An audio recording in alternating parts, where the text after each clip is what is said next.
اس میں جہالت جو ہے عذر نہیں ہے۔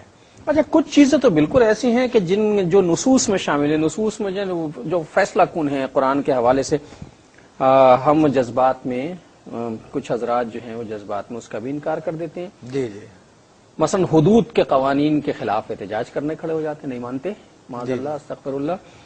عورتیں بعض، میری بہنوں ماؤں ذرا معاف کیجیے گا، میں چند مٹھی بھر خواتین کی بات کر رہا ہوں، سب کی نہیں کر رہا، وہ کوئی نہیں، ہم جو اسلام میں جو قوامون کا ایک تصور ہے ہم اسے نہیں مانتے، اور ہم تو معاذ اللہ استغفر اللہ نقل کفر نباشد ایسی شریعت ہی کو نہیں مانتے۔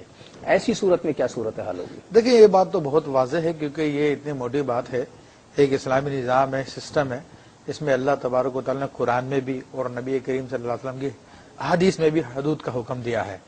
تو اب اگر حدود کا انکار کرنا دراصل اللہ اور اس کے رسول کے احکام کا انکار کرنا ہے، اور اللہ رسول کے احکام کا انکار کرنا اللہ رسول کا انکار کرنا ہے۔ معاذ اللہ، یا تو تصور جس کا جو انکار کر رہا ہے اس کا یہ تصور ہوگا کہ اس نے کہنے میں غلطی کر دی ہے، تو اللہ اپنے خدا کو اور اپنے رسول کو اس طرح غلطی پہ جاننا جو ہے خود کفریہ بات ہے۔ اسی طرح یہ قوامون کا جو تصور قرآن نے دیا ہے کہ الرجال قوامون علی النساء، کہ مرد عورتوں پہ برتری رکھتے ہیں، فوقیت رکھتے ہیں، یہ افسر ہیں، تو اس کا انکار کرنا بھی سراسر عقلی طور پہ بھی جہالت کی بات ہے، اور قرآن و حدیث کا بھی انکار ہے۔ آج کل جو شانہ بشانہ خواتین ہیں وہ نہیں مانتی۔ دیکھیں، اگر آپ کوئی گاڑی بھی چلا رہے ہیں، اگر آپ ایک موٹر سائیکل پہ چلا رہے ہیں تو یہ دو ویلوں پہ مبنی ہوتی ہے، اور دونوں ویل ضروری ہوتے ہیں اس موٹر سائیکل کو چلانے کے لیے، مگر دونوں ویلوں کے اندر اسٹیئرنگ پاور نہیں ہوتا، اسٹیئرنگ پاور ایک ہی ویل میں ہوگا۔ مفتی صاحب کیسی اچھی بات ہے، تو وہ ایک ویل جو ہے جہاں پہ جاتا پیچھے والے ویل کو لے کے جاتا۔ ایک منٹ ذرا میں قطع کلامی کی معافی چاہتا ہوں، ایک ہمارے ساتھ ایک ناظر ہے ہمارے شیر سید فاروقی صاحب انڈیا سے۔ السلام علیکم۔ وعلیکم السلام جناب، کیسے ہیں آپ؟ الحمدللہ، آپ سے آپ کا کال مل گیا، بڑا خوش ہوں میں۔ ارے ہم بھی بہت خوش ہیں آپ سے مل کے۔ جی، میرا عزیزانہ سلام سنائیے مفتی صاحب کو۔ مفتی صاحب کو براہ راست پہنچا۔ السلام وعلیکم السلام۔ جی دیکھیے مفتی صاحب، ایک سوال ہے میرا۔ جی جی، سوال اس طرح ہے کہ 1993 میں 1993 جی جی جی، اس وقت ایک میرے رشتے دار کو میں نے ایک ٹرک بیچی تھی، ٹرک، آپ سمجھ سکتے ہیں، ٹرک وہیکل۔ جی جی ہاں، تو اس کو میں نے بیچا تھا 2,20,000 روپے میں۔ جی، تو انہوں نے بولا کہ میں کچھ وقت کے بعد دے دوں گا پیسے۔ اچھا، ہاں، تھوڑے دن کے بعد دے دوں گا۔ جلدی جلدی کہیے، آپ کی لائن نہ کٹ جائے۔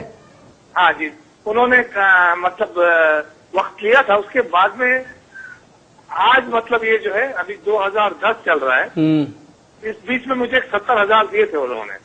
اب 1.5 لاکھ انہوں نے مجھے دینا تھا، اس کے بدلے میں مجھے آج 1 لاکھ روپے دیے ہیں، باقی کہتے ہیں کہ بھائی باقی ہم نہیں دیں گے۔ اچھا، تو مجھے سوال یہ پوچھنا ہے کہ مجھے اس کا زکوٰۃ جو ہے، زکوٰۃ مجھے کب سے نکالنا ہے؟ اچھا ٹھیک، اس پہ بات کر لیتے ہیں۔ بہت شکریہ آپ کے کال کرنے کا۔ یہ شوکت علی صاحب ہیں سیالکوٹ سے۔ جی شوکت صاحب، السلام علیکم۔ وعلیکم السلام۔ کیا حال ہیں آپ کے؟ الحمدللہ۔ سیالکوٹ کا موسم کیسا ہے؟ ہاں، موسم بہت اچھا۔ مفتی صاحب کو سلام بولنا میرے۔ وعلیکم السلام۔ اچھا، میرا سوال یہ ہے کہ ایمان تجدید کیسے کیا جاتا ہے، یعنی اگر کوئی کفریہ کلمات نکل جاتے ہیں۔ تجدید ایمان پہ بات کریں گے، بالکل کریں گے۔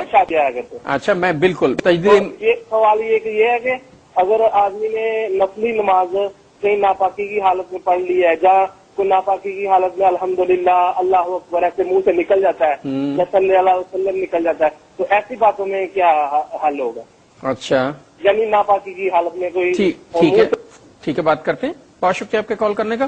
اچھا مفتی صاحب، آپ اپنی بات مکمل کر لیں تو پھر میں جو ہے پھر سوالات کی طرف آ جاتا ہوں۔ تو میں عرض کر رہا تھا، تو 2 ویل والی موٹر سائیکل کو بھی اگر صحیح طور پر ڈرائیو کرنا ہے تو ان میں سے ایک ویل کے پاس اسٹیئرنگ پاور ہوتی ہے، وہی پچھلے ویل کو ساتھ لے کے چلتا ہے، اور اگر دونوں ویلوں کے اندر یہ لگا دی جائے تو پھر وہ 2 پہیوں کی گاڑی بھی نہیں چل سکے گی۔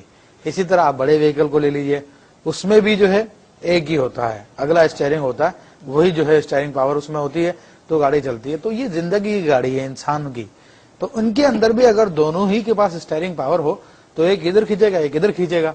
تو یہ جو قرآن کا حکم ہے یا شریعت کا حکم ہے، اے نہیں، اس کو ہماری ریزننگ بھی اس کو پروو کرتی ہے۔ تو اب اپنی ریزننگ سے، عقلی بات سے بھی انسان منہ پھیرے تو اس سے بڑا بیوقوف کون ہوگا؟